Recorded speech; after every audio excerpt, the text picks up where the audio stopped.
മലപ്പുറത്തെ വ്യാജ സർട്ടിഫിക്കറ്റ് മാഫിയയെക്കുറിച്ചുള്ള അന്വേഷണം കേരളത്തിനു പുറത്തേക്കും നീളുകയാണ്. കേരളത്തിലും കേരളത്തിനു പുറത്തെ മറ്റു സംസ്ഥാനങ്ങളിലുമായി ഇതുവരെ 10 ലക്ഷത്തിലേറെ പേർക്ക് മാഫിയ വ്യാജ സർട്ടിഫിക്കറ്റുകൾ വിതരണം ചെയ്തതായാണ് അന്വേഷണ സംഘം സംശയിക്കുന്നത്. കേരളത്തിനു പുറമെ തമിഴ്നാട്, കർണാടക, ആന്ധ്രാപ്രദേശ്, മഹാരാഷ്ട്ര, ഗോവ, ഡൽഹി, പശ്ചിമബംഗാൾ തുടങ്ങിയ സംസ്ഥാനങ്ങളിൽ നിന്നുള്ളവർക്കും സർട്ടിഫിക്കറ്റുകൾ വിതരണം ചെയ്തെന്നാണ് പോലീസിന്റെ കണ്ടെത്തൽ. സംസ്ഥാനത്തിനകത്തും പുറത്തുമായി പ്രവർത്തിച്ചിരുന്ന എഡ്യൂക്കേഷണൽ കൺസൾട്ടൻസികൾ വഴിയായിരുന്നു ആവശ്യക്കാരെ കണ്ടെത്തിയിരുന്നത്.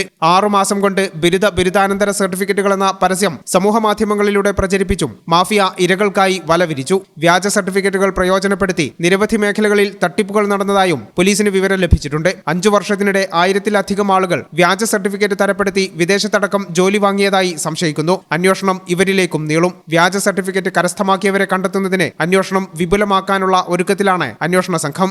കഴിഞ്ഞ 10 ദിവസത്തിനിടെ വ്യാജ സർട്ടിഫിക്കറ്റ് മാഫിയയുമായി ബന്ധപ്പെട്ട് പല ഘട്ടങ്ങളിലായി 10 പേരെ അറസ്റ്റ് ചെയ്തിട്ടുണ്ട്. നവംബർ 30-ന് പൊന്നാനിയിലെ വിദ്യാഭ്യാസ റിക്രൂട്ടിംഗ് സ്ഥാപനത്തിൽ നടത്തിയ പരിശോധനയിലാണ് വ്യാജ സർട്ടിഫിക്കറ്റ് മാഫിയ കുടുങ്ങിയത്. പൊന്നാനിയിലെ സ്വകാര്യ വിദ്യാഭ്യാസ സ്ഥാപനത്തിൽ അധ്യാപകനായ നരിപ്പറമ്പ് സ്വദേശി മൂച്ചിക്കൽ വീട്ടിൽ ഇർഷാദിന്റെ ചമ്രവട്ടം ജംഗ്ഷനിലെ വിദേശ വിദ്യാഭ്യാസ റിക്രൂട്ടിംഗ് സ്ഥാപനത്തിൽ നടത്തിയ പരിശോധനയിൽ 100ഓളം വ്യാജ സർട്ടിഫിക്കറ്റുകൾ പിടികൂടിയിരുന്നു. ഇതുമായി ബന്ധപ്പെട്ട പരിശോധനയാണ് വലിയ ഒരു മാഫിയയിലേക്ക് എത്തിയത്. 12 വർഷം മുൻപ് വ്യാജ സർട്ടിഫിക്കറ്റ് കേസിൽ പിടിയിലായിരുന്ന ധനീഷ് എന്ന ഡാനിയായിരുന്നു സംഘത്തലവൻ. ഈ ചാനൽ ന്യൂസ്, പൊന്നാനി.